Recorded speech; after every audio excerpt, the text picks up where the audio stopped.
소비가 세졌는데도 불구하고 그냥 금리 인하는 무조건 한다. 이런 컨센서스이고요.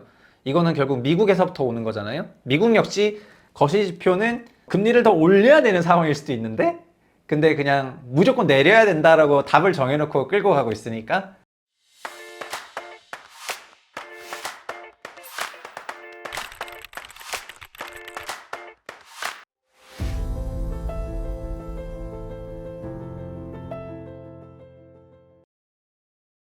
안녕하세요. 최상욱의 부동산 신부름센터 센터장 최상욱입니다. 오늘은 한국은 도대체 금리를 올려야 되는 거야, 내려야 되는 거야? 요 주제에 대해서 하겠습니다. 왜냐하면은 요 질문이 저희 이제 몇몇이 밥을 먹다가 소위 이제 이코노미스트랑 경제학자랑 그 다음에 매크로 보는 사람이랑 막 이런 밥을 먹다가 이 질문이 나왔거든요.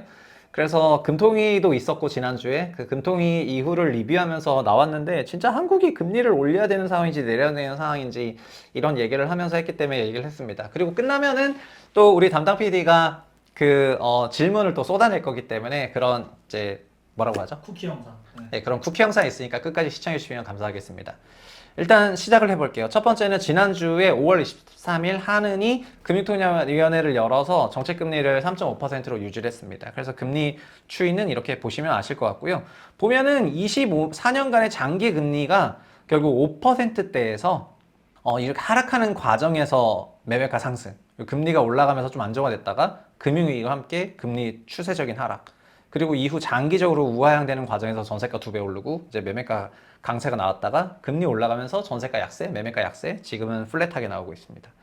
근데 결론은 이제 한은의 결론이 이런 거거든요. 3.5% 유지하겠습니다. 왜냐하면은 이런 건데요. 세계 경제부터 탑다운으로 내려와요. 그래서 세계 경제는 완만한 성장세, 인플레이션도 낮아지고 있고, 근데 주요 국별 경기 상황이랑 물가 둔화 속도는 차별화되고 있는 것 같다.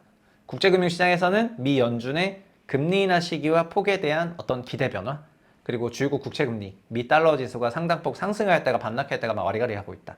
앞으로 세계 경제와 국제금융시장은 주요국의 인플레이션 둔화 흐름 및 통화정책 운용의 차별화 양상, 지정학적 리스크의 전개 양상 등에 영향받을 것으로 보인다.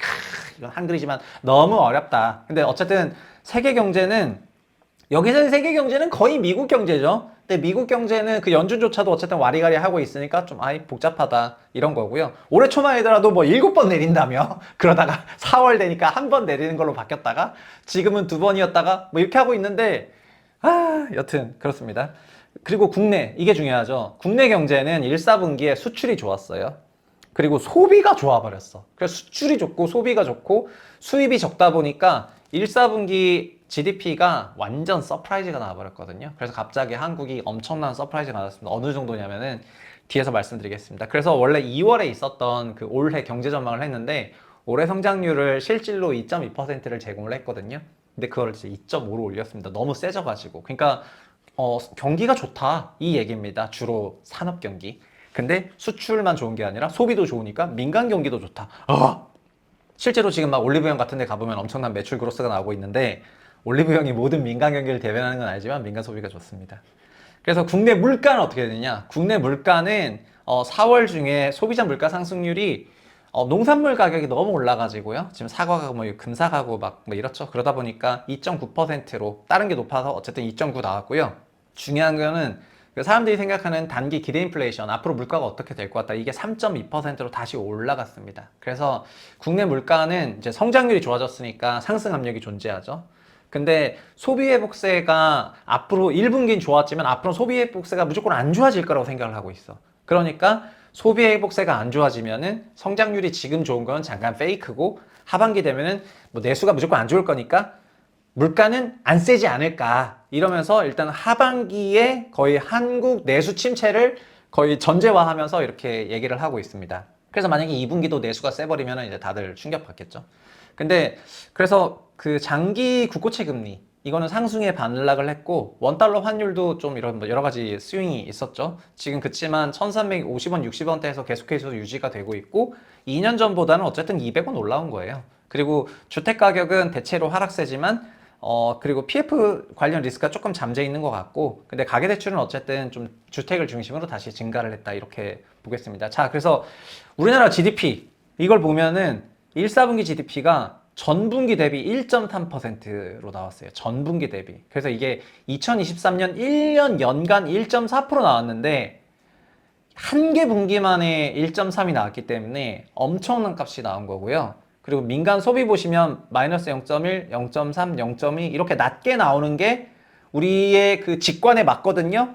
근데 1분기에 0.8이라는 뭐 엄청난 값이 또 나와버렸단 말이에요. 전분기 대비해서. 그래서 이거 0.8 뭐야 이러면서 이 숫자를 받아들이고 다 충격을 받았습니다. 그리고 건설 투자도 제가 하는 세미나 갔을 때도 질문 받았는데 마이너스 0.8, 2.1, 마이너스 4.5 이게 체감상 마이너스인 것 같죠?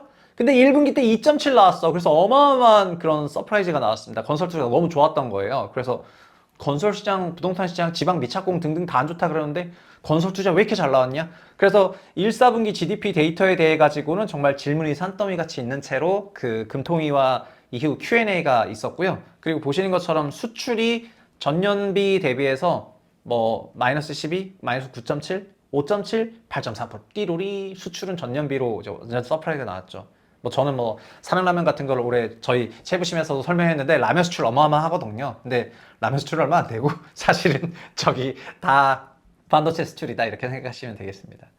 근데 우리나라는 분기 GDP를 발표하는데 이거는 QOQ 베이스로 발표하고 연율화를 한다는 거는 주로 꺽쇠 이제 사승수를 곱해야 되는데 그냥 숫자로 러플리 곱하기 4로 보거든요. 그러면 1.4% 곱하기 4 하면은 우리는 5.2% GDP인 거예요. 그것도 실질로 세상에 한국 경제가 5% 성장한다는 말입니까? 그래서 실제로는 이렇게 안 하고 우리나라 1분기는 너무 서프였고 한은에서는 그래서 연간으로 2.5를 제시하고 있습니다. 그럼 2분기, 3분기, 4분기는 0.23대가 나오겠죠. 다시 완전 위축되는 그런 경제를 전망을 하고 있습니다. 참고로 미국은 발표할 때 분기 GDP를 연율화로 환산해서 이미 발표를 해요. 그래서 1분기 때 미국에서 1.6 발표한 게 왜 충격이었냐면은 이거가 연간 개념이라고 하니까 사람들이 충격이어가지고 스태그플레이션이 뭐니 했던 건데요. 근데 현재 GDP 나오는 3.5%를 전망하고 있습니다. 그리고 3, 4%는 성장하겠죠. 미국 역시. 한국이 5% 성장하는데 그래서 엔비디아의 나라가 그렇게 조그맣게 성장할 수 없을 거 아닙니까? 여튼 그래서 이런 게 있었습니다. 그럼 한국의 놀라운 1분기 GDP는 도대체 왜 이렇게 잘 나왔냐? 그리고 소비가 0.2, 마이너스 0.1 이렇게 나와도 왜 갑자기 0.8이 나왔냐? 그러니까 지금 불황이 아니냐? 온통 호황이냐? 그러면서 이제 호황이라는 그런 파하고 소비가 깜짝 호황이었고 불황이 될 것 같다는 그런 파가 지금 좀 갈려 있는데 하나는 공식적으로는 1분기 깜짝이었다고 얘기를 하는 것 같고 2, 3, 4분기는 안 좋아질 것이다. 이렇게 전망을 하니까 연간 2.5%를 예시를 하는 겁니다. 그래서 하는 전망치는 올라갔죠. 24년이 2.1에서 2.5로 올라갔습니다. 소비자 물가 상승률은 그런데 유지를 했어요. 그러니까 경제 성장률은 올렸고 물가는 유지를 했어요. 근데 결국 금통위 때 있었던 많은 Q&A 때 질문들을 보면은 1분기 때 소비가 좋았던 그런 근본적인 이유에 대해 가지고 찾아내진 못했습니다. 중간에 이제 이창용 총재가 디지털 월렛을 뭐 쓰는 것 같다 이런 얘기를 했는데 제가 듣다가 아니 디지털 지갑을 쓰는 사람이 그렇게 많나 했는데 나중에는 본인도 그게 적절한 답이 아니라고 생각했는지 뭐 이제 열심히 찾겠다고 이런 얘기를 했습니다. 근데 어쨌든 GDP가 2.5로 올라갔죠. 그래서 24년 전망의 그 2.5%는 2.1에서 올라온 거고요. 빨간색만 보시면 됩니다. 민간 소비가 1.6에서 1.8로 올라 1분기 너무 좋았기 때문에 올라올 수밖에 없을 겁니다. 건설 투자 마이너스 2.6에서 마이너스 2.1 1분기 너무 좋았기 때문에 감소폭이 줄어드는 거고요. 그 수출은 4.5에서 5.1 수출도 너무 좋았거든요. 그래서 이걸 다 반영해 가지고 성장률은 좋았습니다. 저희 GDP 공식 알고 있지만 소비, 투자, 수출에서 수입 뺀 수수출 그리고 정부 지출인데 이게 뭐 다 좋았다는 겁니다. 근데 여기서 물가는 안 높였어요. 그러니까 물가는 안 높였습니다. 왜냐? 수출이 좋았고 수입이 내려간 거니까 이게 물가랑 별 상관없지 않냐? 근데 여기까지는 뭐 익숙해준데 소비가 좋잖아요. 이렇게 얘기하니까 이 소비가 좋아서 성장률 올렸는데 지금 하는 애 그러니까 디펜스 뭐냐면 1분기만 좋은 걸 수 있잖아요. 그래서 1분기만 좋은 거고 지금 1분기에 사실 뭐가 있었냐면은 선거 전에 은행에서 그 사업자들에게 그 작년에 갚았던 원리금들 몇백만 원이었더라? 그거를 이제 준 것도 있거든요. 그 금액도 적지 않았던 것 같습니다. 그래서 뭔가 소비가 일어났던 것 같은데 근데 어쨌든 그러다 보니까 하반기에는 소비가 약해지지 않을까 이런 생각으로 그래서 물가는 안 높였어요. 그게 중요합니다. 물가 전망은 유지시켰어요. 물가 전망을 만약에 올려버리면은 한국의 금리 인하 전망이 사라질 거 아닙니까? 지금 왜냐면 한국은 전부 다 금리 인하 해주기를 막 바라고 있는 그런 형국인데 물가 전망을 올려버리면 이건 완전히 충격이죠. 그래서 5월 GDP 전망 때는 물가는 안 올렸다. 안 올렸고 성장률만 올렸고 성장률도 1Q가 1.4인데 연간으로 2.5라는 거는 2, 3, 4Q 0.34씩 나온다는 거고 그거는 이제 소비가 다시 침체로 내려간다는 그런 거를 전제한 거니까 이제 그러면서 이렇게 본 겁니다. 그 GDP 공식이 CIG에서 순수출, XM이 이거 수출 수입인데 근데 이게 소비고 이게 건설 투자가 여기 잡히고 이건 정부 지출 여기 잡히는 거잖아요. 정부 지출 지금 거의 없다 보니까 소비랑 건설 투자로 잡혀야 되는 건데 그 소비가 지금 세게 나왔고 수출 세게 나왔고 수입이 안 좋으니까 GDP가 잘 나왔습니다. 자, 그러면은 미국 얘기도 잠깐 하면은요. 현재 미국은 많은 사람들이 올해 연초에는 7번이나 4월에는 1번이나 지금은 이제 2번이나 이 정도로 좀 바뀌었거든요. 근데 요즘 지금 영상을 찍는 게 완전 5월 말인데 정말 요즘은 다시 거의 인하 1번이거나 안 할 수도 있다 이런 생각들이 다시 또 살짝 힘을 얻는 것 같습니다. 왜냐하면 기본적으로 금리 인하를 하려면 경제가 안 좋아야 되는데 미국의 실업률이 3% 후반이기 때문에 너무 좋거든요. 그래서 과거에 4에서 5% 가까운 그런 높은 실업률일 때 금리 인하를 할 명분이 있었는데 현재는 그런 명분이 별로 없어요. 근데 실업률이 안 좋아질 거야 라는 그런 방향성인 측면에서 막 얘기를 하고 있지만은 연내에 막 3%대 실업률에서 갑자기 뭐 4% 중후반으로 갈 가능성이 높아 보이진 않죠. 그러다 보니까 데이터 디펜던트 하겠다고 하면서 뭐냐면은 지금은 아니라 갈 것 같으면 하겠다고 한 거니까 사실 말하면 데이터 디펜던트도 아닙니다. 여튼 현재 경제는 미국 경제 안정적입니다. 소비도 좋아요. 근데 미국민들의 불안은 물가죠. 그래서 물가를 좀 잡아줬으면 좋겠는데 근데 미국의 월가는 금융자산은 금리를 내리고 싶죠.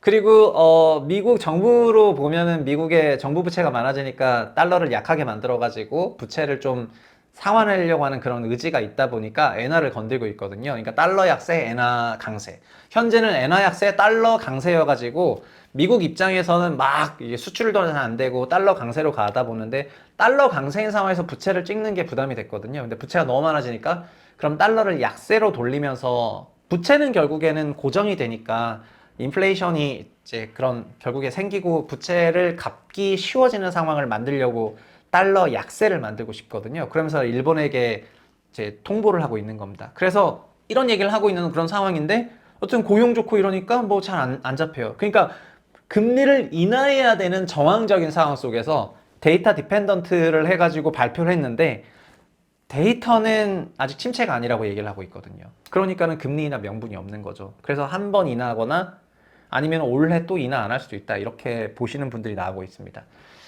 그래서 거꾸로 올해 미국 대선이 11월에 있다 보니까 이제 약달러랑 엔고 이 컨센서스가 현재랑 정반대인 약달러랑 엔고로 전환될 거다 하반기에 이렇게 생각하는 사람들이 있습니다. 그래서 뭐가 있냐면은 현재 달러 인덱스가 좀 높고 결국 약달러를 가면 그게 낮아질 거고 미국도 이제 다시 수출 중심으로 가기 시작을 하면서 약달러를 즐기게 되면서 이제 부채 부담을 상환하게 되는 그런 얘기가 나오면서 갑자기 트럼프 밑에 라이트하이저라는 사람이 있는데 이 사람이 제2 프라자비 루머 그런 얘기까지 할 정도로 지금 했다는 게 아니라 옛날에 그런 비슷한 얘기를 했었는데 지금은 좀 달라졌으니까는 엔고를 만들어내는 확률을 좀 다르게 가져가겠죠. 그러면서 이렇게 했거든요. 그러니까 우리나라 입장에서는 현재 달러 강세예요. 원화 약세예요. 그러니까 환율이 치솟았죠. 근데 달러가 약세로 되면 우리 환율도 내려오게 되거든요. 그럼 우리 환율이 내려오게 되면은 우리도 수출이 안 좋아질 거 아니에요. 우리는 지금 수출로 GDP를 캐리하고 있는데. 그래서 아마도 이런 상황 속을 생각을 하면서 하반기에 우리 수출이 꺾일 수 있다라고 또 생각을 하는 것 같습니다. 근데 일본 역시 마찬가지로 일본 엔저여가지고 굉장히 수출을 많이 하고 있는데 엔고가 되면 일본도 수출이 안 될 거 아니에요. 그럼 한국이랑 일본을 비교하면 한국이 상대적으로 일본보다는 더 좀 강세일 것 같거든요. 근데 그런 걸 떠나서 어쨌든 우리마저도 수출이 좀 꺾인다면은 그러면은 정부에서 어떤 생각하냐면은 우리가 지금 수출 힘으로 GDP를 좀 가고 있는데 수출이 꺾이면은 내수를 키워야 되겠네. 근데 내수를 키워야 되는데 내수 키우는데 제일 좋은 방법이 박근혜 정부 때 썼던 그런 부동산 부양 정책이었습니다. 부양 정책은 과거에도 계속했어요. 그러면 부동산 부양을 하려면 뭘 해야 되죠? 금리 인하를 해야 될 거 아니에요. 근데 한국도 금리 인하를 해야 되는데 물가가 내려가야 되지만 아직 물가가 충분히 안 내려갔습니다. 실업률 우리는 되게 안정적이에요. 그러니까 여기서 금리 인하를 해야 되는 뭘 만들어야 되는데 1Q GDP가 공교롭게도 너무 세게 나와버린 거죠. 그러니까는 7월부터 금리 인하하면서 대응하고 막 이런 흐름이 아니라 이게 어쨌든 2분기까지 봐야 되고요. 2분기까지 봐야 돼가지고 그런 물가가 확연히 하향 추세에 있다는 그런 확신과 함께 해야 되니까 한국도 뭐 7월 금리 인하 얘기 나오다가 요새는 이제 그런 얘기도 더 뒤로 가가지고 9월 얘기 나오고 있고 막 이렇게 뒤로 가고 있습니다. 근데 PF 문제는 22년 10월에 처음 생겼고 그래서 23년 10월에도 금리가 한번 튀었었고 그래서 올해도 24년 10월에 시장금리가 한번 튈 거기 때문에 그 전에 정리를 해야 되는데 그 시장금리가 튀는 시점에 금리 인하? 여튼 그래서 지금 박자가 조금 꼬일 가능성이 있는데 여튼 민간에서 어떻게 생각하냐면은 그럼 어차피 수출 꺾이면 내수 키울 거고 내수 키우면 부동산 키울 거고 부동산 키울 때 금리 낮추면서 부동산 가격 펌핑 시킬 건데 근데 그 전에 PF 빨리빨리 정리해야 되니까 지금 PF 빨리빨리 정리하쇼 이렇게 얘기하고 민간에서는 뭐 수출 꺾이면 내수 키우고 내수 키우면 부동산 가격 세지겠지 뭐 이게 지금 부동산을 우호적으로 바라보는 사람들의 매크로 뷰인 것 같다 이렇게 말씀을 드리겠습니다. 그래서 지금 소비가 세졌는데도 불구하고 그냥 금리 인하는 무조건 한다 이런 컨센서스이고요. 이거는 결국 미국에서부터 오는 거잖아요. 미국 역시 거시지표는 금리를 더 올려야 되는 상황일 수도 있는데 근데 그냥 무조건 내려야 된다라고 답을 정해놓고 끌고 가고 있으니까 예, 그런 거다 이렇게 말씀드리겠습니다. 그래서 지금 매크로 돌아가는 거 보면은 그냥 기가 막힌데 여튼 모든 뭐 금융시장이 같은 얘기를 하니까 그래서 그냥 그래 연말에 뭐 미국 금리 인하하고 달러 약세로 갈 거고 엔고로 갈 거고 그러면서 부채 문제 해결할 거고 그리고 바이든은 그때 다시 돈 열심히 풀 거고 그러면 CIG XM에서 G값이 커지고 그 다음에 소비도 그때 촉진될 거니까 미국 GDP는 뭐 떡 상승할 거고 그럼 미국의 1Q GDP는 연율화 1.6으로 충격이었지만 2Q는 3.5 3분기 4분기 되면 결국 다시 성장률 나올 거고 결국은 성장률로 뭔가를 잡겠지라는 그런 생각을 막 하고 있고 뭐 이러면서 막 세계 경제를 이제 손안에 두고 움직이는 것 같은 그런 매크로 이코노믹한 그런 이제 쪽의 얘기들이 되게 겉으로 봤을 때는 정교하게 보이는데 사실은 이제 미래의 불확실성을 다 충분히 반영하지 않은 상태에서 너무나 답이 정해져 있는 소설을 쓰면서 이렇게 대응을 하는 것 같습니다. 그냥 사실은 저 개인적으로도 미국은 지금 금리 올려야 된다 생각을 하고요. 물가가 이렇게 높은데. 그래서 금리 올리는 게 맞다 생각하고, 그리고 금리랑 뭐 경제라든가, 일단 인플레이션이랑 경제라든가 이런 거에 대해서 진짜 어떤 과학적인 정답이 있는 건 아니고 케바케로 시대 따라서 상황 따라서 다 다른 거거든요. 그래서 약간 열려있는 유연한 사고가 필요한 것 같습니다. 한국도 마찬가지입니다. 근데 우리나라는 그런 의미에서 금리를 지금 내려야 되냐 올려야 되냐 여기에 대해서 누구도 명징하게 그 답을 하기가 좀 어려운 상황인 것 같고 그냥 부동산 사이드에서는 빨리 금리 내렸으면 좋겠다 이런 거고요. 그리고 올해 1분기만 보면은 한국도 금리 못 내리죠. 왜냐면 성장률이 너무 높게 나오기 때문입니다. 지금 소비도 높은데. 그리고 물가도 어쨌든 2.9% 나고 기대 인플레가 올라갔지 않습니까? 사람들이 물가가 올라간다고 생각하는데 그러면 물가가 내리겠습니까? 그러니까는 현재는 우리도 금리를 못 내리는 상황이에요. 그러나 내려야 한다 이런 당위가 있는 거죠. 그래서 자꾸 최상욱이한테만 당위로 주장한다 이렇게 얘기하지 마시고 지금 이제 한국의 지류 이코노미 사이드에서도 당위가 많다. 연준도 그렇고 뭐 그런 거예요. 그래서 당위는 당위를 알아본다. 그래서 내가 그놈들도 알아보고 있어. 여튼 이렇게 해가지고 오늘 우리나라 이제 거시경제나 1분기 그다음에 금통위 관련 결정은 이 정도로 마무리 짓도록 하겠고요. 쿠키 때 찾아뵙겠습니다. 일본이 그때 힘들어졌을 때도 엔저로 되게 그걸 극복했었잖아요. 네. 그래서 뭐 이번에 예를 들어서 중국 같은 경우도 금리를 낮춰서 알리랑 테무로 막 미국의 어떤 커머스 시장을 정복하려 하고 있고 뭐 심지어 패션 쪽까지 막 쉬인이라는 플랫폼을 내서 막 커머스를 하려고 한다고 하고 이제 미국도 거기에 대한 어떤 보복 관세를 한다고 하더라고요. 뭐 실제로 전기차를 이렇게 관세 100%로 늘리기도 했고 네. 그래서 저는 이제 중국이랑 미국 그러는 걸 보면서 한국도 이제 금리를 낮춰서 경쟁력을 올려야 되는 건지 좀 그런 생각이 들긴 하더라고요.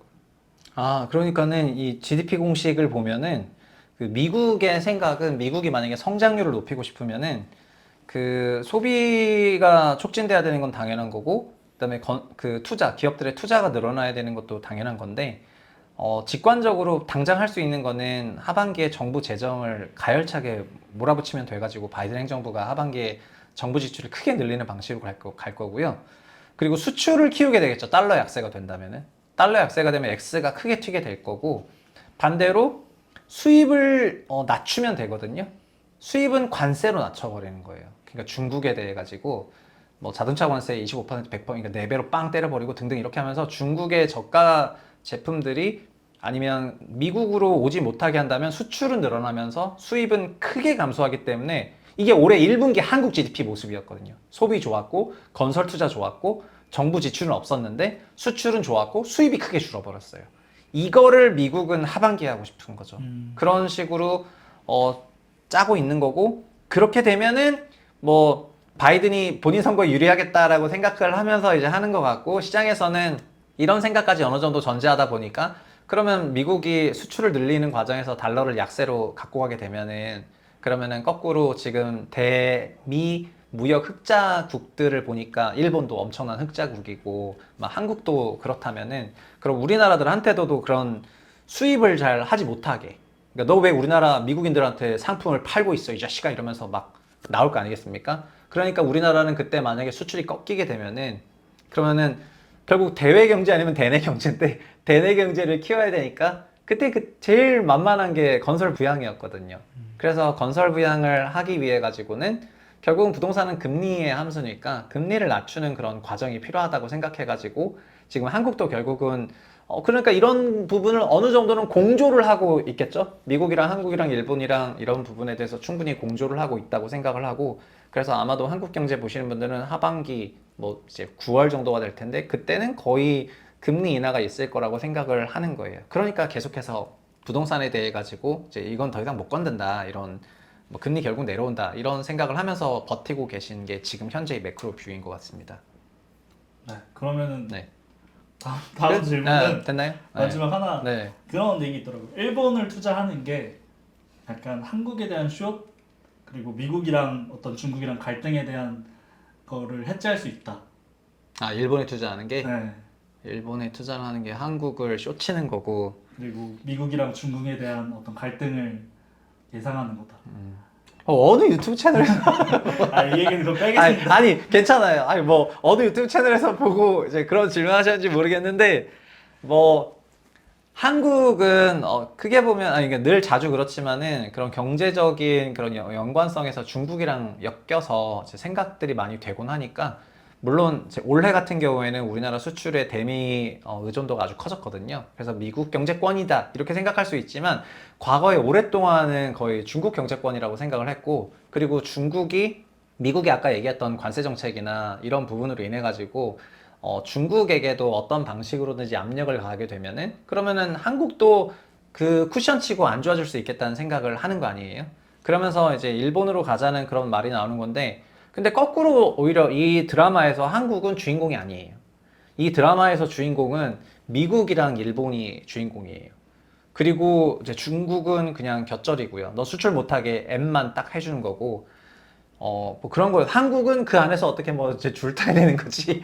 이제, 그러니까 한국을 너무 중요하게 생각한 비가 아닐까. 저쪽 나라는 한국에 관심도 없다. 저는 개인적으로 그렇게 생각하고요. 그냥 우리는 그냥 돌아가는 그 세 나라들, 미국이랑 중국이랑 일본이라는 나라들의 그런 전반적인 갈등 혹은 상호 의존적인 그런 관계 속에서 무엇이 우리에게 최선의 포지션인가를 고민하면서 정책을 쓰면 된다고 생각을 하거든요. 그래서 뭐 한국을 쇼치려고 이제 일본에 투자한다는 거는 그분은 아마 한국인일 거예요. 그런 말을 한 사람은. 근데 외국은 한국이 어디 있는지도 몰라요. 네. 알겠습니다. 감사합니다. 네. 인사 그러면 부탁드립니다. 네. 네. 다음 시간에도 좋은 내용으로 찾아뵙도록 하겠습니다. 감사합니다.